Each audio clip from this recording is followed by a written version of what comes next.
खुलुमबाय बे ज्योति pride ministry चेनेलखौ जायफ्रा अनसायग्रा नायग्रा शेयार साबस्क्राइब आरो कमेन्ट मोजां लिरग्राफोरनिसिम आंनि गोरबोनि अननाय सिबिनाय आरो गाहाम अनसायनायखौ आं बयनोबो जासिहरग्रोबाय। बे चेनेलखौ नोंथांमोननिसिम लाबोनायाव आं रां खामायनो एबा गावखौ गेदेर मुं मोननो थाखाय थांखि लानानै आं आवगायबोआखै। गोथार बाइबेलाव जोङो मार्कसनि 10 बालामनि 45 सिरियाव जोङो मोननो हायो। प्रभु जिसु ख्रीष्टआ बुंदों, मानसिनि फिसा हौवाया सेवा खालामजानो फैयाखै, नाथाय बियो सेवा खालामनो आरो गोबां मानसिफोरनि लागै गावनि जिउखौ बायखोनायनि दाम होनो थाखायसो फैबाय। आंबो बे चेनेलनि गेजेरजों इसोरनि बोसोनखौ मिथिहोलांनो आरो दुखु गोलैनाय सुबुंफोरनि थाखाय बिनाय आरो गाबनायजों सिबिलांनो थाखाय बेनो आंनि थांखि। आरो बावैसो सिगां आंनि फिसाजो आलफनसा बर' नार्जारिनि जिउ जारिमिननि सोमोन्दै बे चेनेलनि गेजेरजों फोसावनायाव गोबां सुबुंफोरनि अननाय आरो इसोरनाव आरज गाबनायखौ आं नुनो मोनदों।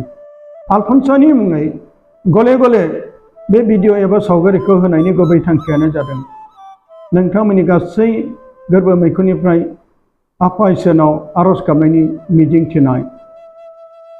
खायसे जानो हागौ गुबुन गोरोन्थि बिजिरनो हागौ, इसोरा बिथांमोनखौ निमाहा होदों।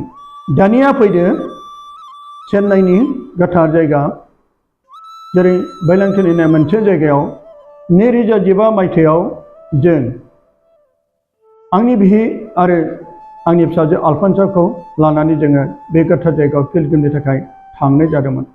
बे समाव आंनि फिसाजो आलफनसाया मात्र 3 बोसोर बैसोल'मोन। आरो बे जायगायाव थांनानै आंनि फिसाजो आलफनसाया जोबोद खुसि जादों, जोबोद रंजानाय मोनदों। आरो बे जायगायाव गिदिं इसोरनाव आइ मारियामनाव बिनायनि गेजेरजों आलफनसा बर' नार्जारिया बे खुसिजों बुंदोंमोन, बाबा आरो मामा आंनि जायगाया बाहायसो, आं बाहायनो जिसुजों आरो आङो आइ मारियामजों थाफानोसै, आं बेहायनो थानोसै बाबा आरो मामा। बे बाथ्राखौ लानानै बियो बै समाव बे बुंदोंमोन। दिनै आंनि फिसाजो आलफनसाया दिनै बे बुहुमनिफ्राय नागारनो थांदोंब्लाबो आंहा फोथायनाय दं नोंथांमोननि गासै बिनाय आरो अनसायनायजों आंनि फिसाजो आलफनसाया बे सोरगोआव जिसु आरो आइ मारियाम आरो गोथारफोरजों लोगोसे बियो दङ। बेलांखोनिया मोनथाम सोमोनांथाव जाथायनि थाखाय बियो मुंदांखा आरो सारा बुहुमनि मानसिफ्रा दिनै बे बेलांखोनियाव गोबांथार गावनि दुखु आरो सुखुफोरखौ बे जायगायाव बिनायनि गेजेरजों गोबां फिथाइफोरखौ मोननो हानायखौ जोङो नुनो मोनो। आरो जायफ्रा बे जायगायाव थांगोन बिथांमोना गोबांथार बे जायगायाव रेकर्डफोरखौ नुनो मोनगोन। 1570 मायथाइनि मे अखाफोर एबा 16 सेन्चुरिनि बे सोमोनांथाव जाथाय। सासे गथ'आ मोसौ लावखार आरो गोबां लोगोफोरजों बियो नासयजायोमोन। आरो बे मोसौ लावखारा जेब्लायबो 10 किल'मिटार लामा हान्थिनानै सासे गोनांगिरि माहाजोननि न'खराव बे गाइखेर होबाय थायोमोन। आरो बे जायगानि मुङा नागापाटिनाम। जेब्ला सानसे समाव जेब्ला बियो गाइखेर होनो थाखाय आवगायलांबाय थानायाव बे बिफां सिङाव अब्ला दान्दिसे जिरायनायाव सोमोनांथाव नख्रांनिफ्राय रिंखांनाय सोमोनांथाव देंखोफोर खोनानो मोनदोंमोन आरो सोमोनांथाव महरा नुजादोंमोन। आरो सासे समायना आइजोआ आखाइयाव गावनि गथ' जिसुखौ लानानै बिजों नुजादोंमोन। आरो बे आइजोआ जादों मारियाममोन। आरो बे मारियामा बे लावखारनिफ्राय गाइखेरखौ बिदोंमोन आरो बे गाइखेरखौ बियो गोसो खुसियै बियो होनायाव गोरलै गथ' जिसुआ बे गाइखेरखौ लोंदों आरो बिनाव एसेल' थादों। जेब्ला बे एसेल' गाइखेरखौ लानानै बै नागापाटिनामाव जेब्ला सहैयो अब्ला बै मालिकआ बे गाइखेरखौ एसेल' नुनानै गोबां रागा जोङो आरो बेखौ रायनो हमो। मानोना बिनि हिन्जावा गोरलै गथ'नि थाखाय होनो गाइखेर बिहा बोलो गैयामोन। अब्ला बबे समाव गाइखेरखौ मोनबावनो अब्ला बे होफैबाय थाग्रा जाय बे गथ'खौ बे रायनो हमदों, आं बबाव मोनबावनो नों सोरनो गाइखेरखौ बोखो सोरनो फानबोखो अब्ला बे थार जाथायखौ बे खोन्थादोंमोन बै बिफां सिङाव सोरगोनिफ्राय जंब्लंनायजों समायनाजों गोबां गोदै मेथाइ खननायफोरजों सासे आइजोआ नुजाफैदों आरो बिनि आखाइ सासे अन्थाव बाथाव गथ' आरो बिनिनो आङो बे गाइखेरखौ होबोनाय जादों बे बाथ्राखौ बे माहाजोना खोनानो मोन्दोंमोन आरो बे बुंफोरबाय थानायाव खोन्थाफुबाय थानाय समावनो खामानि मावग्रा सासे आइजोआ बै थिंख्लियाव एसेल' दोननाय गाइखेरा नुनो मोनबाय सोमोनांथाव जाथायजों बे गाइखेरा उसिफावजोबबाय बे समाव माहाजोना सोमोनांथाव बे जाथायखौ नुनानै बबे जायगायाव बे आइजोनो आरो बे गथ'नो गाइखेरखौ होबोआ थौ अब्ला जाय बै माहाजोना बे मोसौ लावखारखौ लानानै जे जायगायाव मारियामा आरो जिसु गथ'आ नुजादोंमोन बे जायगायाव बिसोरो सफैबाय आरो बे जायगायावनो बिसोरजों नुजाबावबाय बे सेथि सोमोनांथाव मारियामनि नुजानाय जायनि थाखाय बे बैलांखोनिया मोनसे गोथार जायगा एबा मुंदांखा जाबाय बैलांखोनि नैथि सोमोनांथावा बेनोदि बे समाव सासे हौवासाया जानो हागौ बिनि बिमा बिफाया बेखौ गाइखेर दाखा फाननो थाखाय बिफां सिङाव दोनफैयो आरो बे दुखुथिया लोंग्राया जेब्ला बे गावनि दोआव गाइखेर दाखाखौ फाननो थाखाय लामायाव जिरायबाय थादोंमोन बिफां सिङाव जिरायबाय थादोंमोन अब्लानो बे समाव सोमोनांथाव नख्रांनिफ्राय जोंब्लावनायजों सासे आइजोआ गावनि आखायाव सासे गथ' लानानै बिजों नुजाफैदोंमोन बे आइजोआनो जादों मारियाम आरो बिनि आखायाव लानाय जादों गथ' जिसु जाय बे लेंग्राया थाबायनो हायामोन आरो बेनाव बे बिदोंमोन आरो बे बिनाय लोगो लोगो बे गावनि गाइखेर दाखाखौ बे आइजोनो होदों आरो बे आइजोआ एबा मारियामा गावनि गथ' जिसुनि बे गाइखेरखौ होबाय जेब्ला बे जु जु लोङो आरो बिनि अननाय बिनि गाइखेर होनायखौ अनखांनानै मारियामा बे लेंग्रा गाइखेर फानग्राखौ अनखांबाय आरो बिनि थाबायनो हायै आथिंखौ सोखाबाय आरो बियो गोख्रों जाबाय आइ मारियामा बे गथ'खौ बुंदों नों बे जायगायाव गिर्जा न' लुनो थाखाय बै गोनां गिदिर सासे जमिदारखौ नों बुंहैदो आरो बेबायदिनो आइ मारियामनि बोसोनखौ लानानै बे थाबायनो हायै लेंग्राया गोख्रों जानानै खुसिजों खारै खारै खारै खारै खारनानै गोनां गिदिर माहाजोननि थाखाय खोन्थाहैबाय आरो बे नैथि सोमोनांथाव बैलांखोनि आइ मारियाम नुजानाय आरोबाव जों फैयो थामथि सोमोनांथावा बेनोदि पर्तुगिसफ्रा जेब्ला बेफार फालांगिनि थाखाय मुम्बाइ आरो गवायाव बिसोरो जाहाजजों सागरनि गेजेरजों फैबाय थादोंमोन बे समाव जाहाजा हरखाब गिथाव बाथाव बारहुंखाजों बिसोरनि जाहाजा गोदोहां गोदोहां जाबाय बिसोर जाहाजाव थानाय गासै बेफार फालांगिफोर गासैबो सुबुंफ्रा गाबख्रावबाय गाव गावनि जिउखौ बिसोरो बासायनो थाखाय गिखांनाय मोनबाय आरो बिसोरो गावसोरखौ बासायनो थाखायनो गावसोरनि जाहाजाव थानाय माखासे गिलिर मुवाफोरखौ बिसोरो सागराव गारहरबाय अब्लाबो बिसोरनि सागरा रेजें जायाखै सागरनि दैनि बुसोमनायजों बारहुंखाजों बिसोरनि जाहाजा गोदोहां गोदोहां जानायाव अब्ला केप्टेना बे जाहाजनि गाहायाव खथायाव फैनानै जाय मारियामनि मुर्ति जायखौ बिसोरो खुलुमोमोन आरो बे मारियामनि मुर्तिखौ हमनानै बियो गाबनायजों हान्थु खरायनानै मारियामखौ बुंबाय अ आइ जोंखौ बासायदो जों जेरैबो राहा गैलिया अब्ला बियो गाबै गाबै बे केप्टेना आरो बे मारियामखौ गाबानानै खुलुमदोंमोन आरो बिखौ खुलुमदोंमोन आरो बेनाव आर'ज गाबदोंमोन जेब्ला बिखौ आर'ज गाबनायनि उनावनो दान्दिसे उनाव बिसोरनि जाहाजा दलं आरो बारहुंखाया दिदोम सागरा दिदोम जाबाय आरो बे गेदेर आइ मारियामनि सोमोनांथाव अननायखौ मोननानै बे केप्टेना थांखि लाबाय आं बे जायगायाव मोनसे गिर्जा न' लुगोन बेनो जादों आइ मारियामनि गेदेर अननाय बिसोरखौ बासायनो थाखाय बेनि थामथि सोमोनांथाव बैलांखोनि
जोबनायाव गासै आइ आफा आरो बिदा फंबाय आरो बिब' बिनानावमोनसिम नोंथांमोननिसिम आंनि बे बुंनाय एबा बुंथिनांगौ बाथ्राखौ बुंनानै फोजोबनो आगान सुरदों। जेरै 600 मिटार बे जायगायाव गोबांथार हादरनि मानसिफोर गुबुन गुबुन धोरोमनि हिन्दु ख्रिस्टान मुसलमान हादरनि सुबुंफ्रा फैनानै बे जायगायाव गाव गावनि थांखिफोरखौ लानानै हान्थु खराय खराय 600 मिटार जेरै सोरबाबा गावनि न'खरनि नांगौफोरनि थाखाय सोरबाबा गाव गावनि पापनि प्रायश्चित मोननायनि थाखाय आंनि फिसाजो आलफनसायाबो दफा दफा बियो हान्थु खरायनानै बिदोंमोन। आं बे समाव बुंदोंमोन, आलफनसा सना नों हानाय नङा, बे 600 मिटार बे लामाखौ नोङो हान्थु खराय खराय बै जायगासिम सहैनो गोब्राब जागोन। अब्ला बियो बुंदोंमोन, बाबा आंबो हायो, आंबो बिगोन। दिनै बै गोथार जायगायाव जाय फिसा आलफनसाया थांदोंमोन आरो दिनै बेखौ गोसोआव फैदों। बेनिखायनो अनजाग्रा गासै आइ आफारि बिदा फंबायफोर दिनै बे गोथार जायगायाव थांनायखौ गोसोखांनानै आरो जेरै आलफनसा फिसाया बै साबसिन गोथार जायगायाव जाय इसोर रायजोआव गाबनाय दुखु हांमा हिंसा थैनाय गैया बे जायगायाव दंहैयो। बेनो आंनि गेदेर नोंथांमोननि बिनायजों मिजिंथिनानै आं दिनैनि बे सावगारि एबा भिडिअखौ बाहायनो फोजोबबाय। बयनिसिम आंनि गोरबोनि अननायखौ खेबसेबाव खालामनानै फोजोबबाय। गोजोन्थों।